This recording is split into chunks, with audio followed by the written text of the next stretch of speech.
No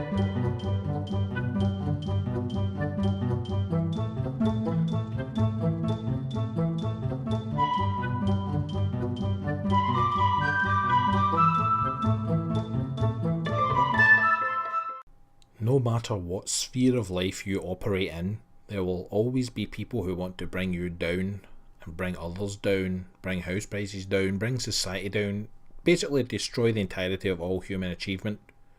You will find these oily warts everywhere, the kind of soulless, embittered unibrow that displays carpet samples for a living, the kind of back hair growing frumpy puddle of milk that went bald at 23, lives next to a bus depot and failed at every sport imaginable, and so tries to live through their daughter's dance classes as some kind of secondary career.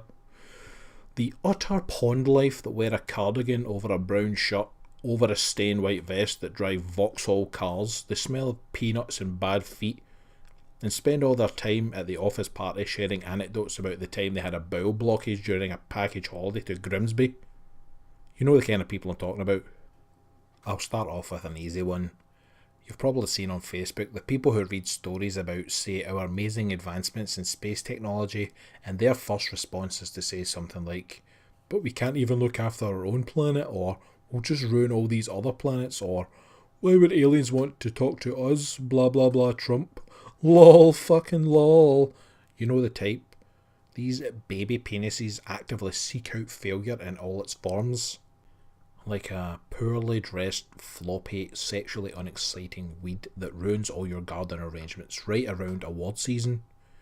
It doesn't matter what the question is, they'll find a flaw and put their dick right in it. You've won a free holiday at Orlando? Oh, is that monsoon season? I'm not sure, it's very humid. You've just won a brand new Audi sports car? Jeez, I mean, the insurance alone is a joke. I can't fit my golf clubs in there. I'm happy with my Vauxhall pigeon shit or whatever. You've just been promoted to vice president of the whole company. Oh, well, I like my Thursdays off for book club. Who will do my old job? Those staples won't remove themselves. You've won a free meal at this mega great restaurant. I don't know if I can get the time off. I mean, it's so far away. I don't even like lobster. We have plenty of good steaks.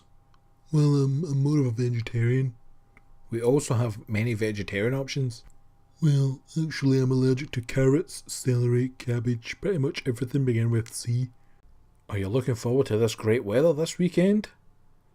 Well, I don't really like good weather because then I get sweaty and also get cancer from sunbathing. I've bought this brand new sex toy and a sexy outfit to spice up our marriage. Well, I can't have any spice, it's bad for my sinuses, haha.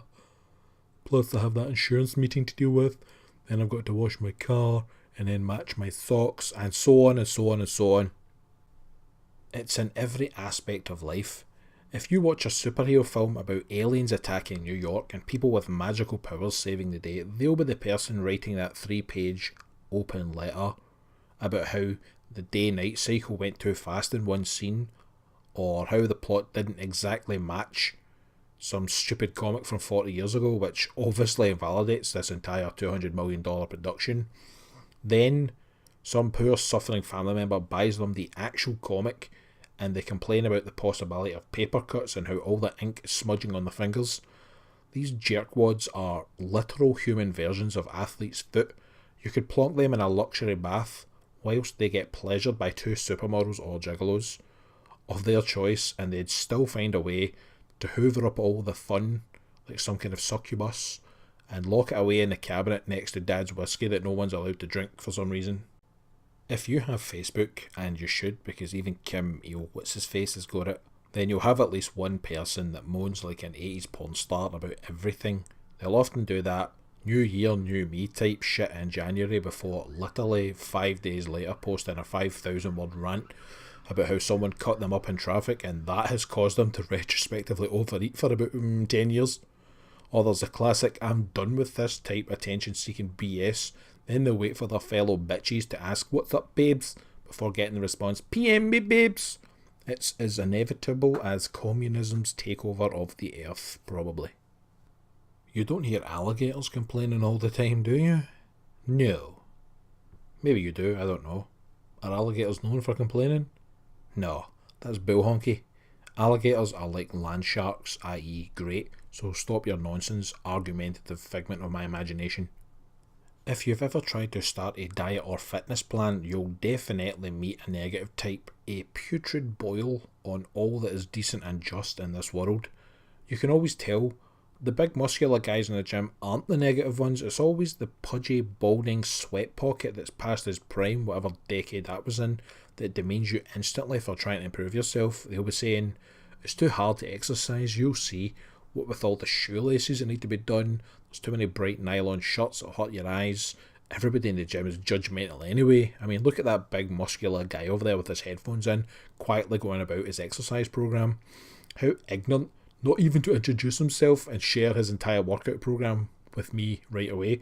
Or how about those two women with the medicine balls that glanced over? How dare they judge me with dismissive 2-second looks as I stomped into the gym with my brand new jeans and boots on? If you upgrade your car, if you start dating someone really sexy, you get promoted, whatever it is, these rats will always appear to nibble away at the cheese of your life.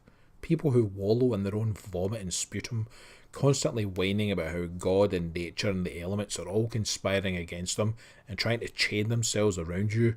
You must shake them off and if possible write a series of shitty pop albums about them. These people are like the stone of destiny. You must cast them aside and push the stone of triumph up the mountain of success to enjoy the grapes of victory and the alcohol-free beer of happiness. There will always be people that dismiss your dreams. Like an incredibly normal and successful and completely sane actor once said, don't let your dreams be dreams. I mean, what was the movie Cool Runnings even about, if not for the utter nonsense that is the Winter Olympics allowing a bunch of sprinters from a tropical island to take part in the magical sport of sliding down a hill in a penis-shaped bucket whilst being coached by an obese so-called athlete who was famous for cheating? What was it about? Negativity takes many forms. For example, there are people who watch those poverty porn shows and get annoyed because some vagrant has the cheek to spend benefit money on beers to help drown away the constant misery of long-term unemployment, and they'll complain, how come they get all this help and I'm having to work for my hard-earned money? Or those other people who read about renewable energy growth, for example, and ejaculate utter clown nonsense all over their keyboards. But don't you know that oil is used to make everything, so we should just burn the earth and sell ourselves to the Quagars? People tell me, insert name here, you can't just spend 10 hours grinding the same level over and over and over again just to get 20 achievement points. That's a pointless waste of time, your most precious resource. Life is short.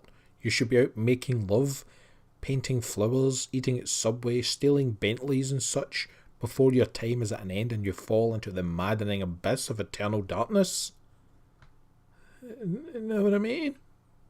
Anyway, people will always find a way to ruin things for you. They are the wet peanuts in the bowl, the dog feces on your shoe, the excess blubber on your quote-unquote blind date, the needle getting put in your dick for some reason, the cock spangle that parks their shitty ass pointless Seat Ibiza over 3 parking spots to protect their car from other cars because it's special.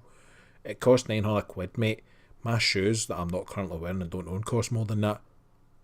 That one guy in the orgy that isn't actually banging anyone and just depressingly sits in the background, sadly tugging on what looks more like a deflated balloon than a penis, totally ruining your chance to launch testicle fluid samples all over your work desk before your big-titted boss comes back from a lunch. And of course, the biggest negative of all, your parents, when they spend what is literally your whole life complaining that you scratch yourself in public too much, or that you, quote-unquote, crashed their car, whatever that means, or that you're using the face soap on your ass and the ass soap on your face, thus ruining the perfect smoothness of both your ass and face, or you need to move out because your loud, angry, tear-filled masturbation sessions in the kitchen are starting to alarm the neighbourhood watch, or why do you keep trying to superglue the cat's butt cheeks together, or you're not a transcendent ethereal artist connected to the nether realms, you are a Jake. Get down to McDonald's and hand in a CV before I unleash shit all over every single one of your toes. Or something like that.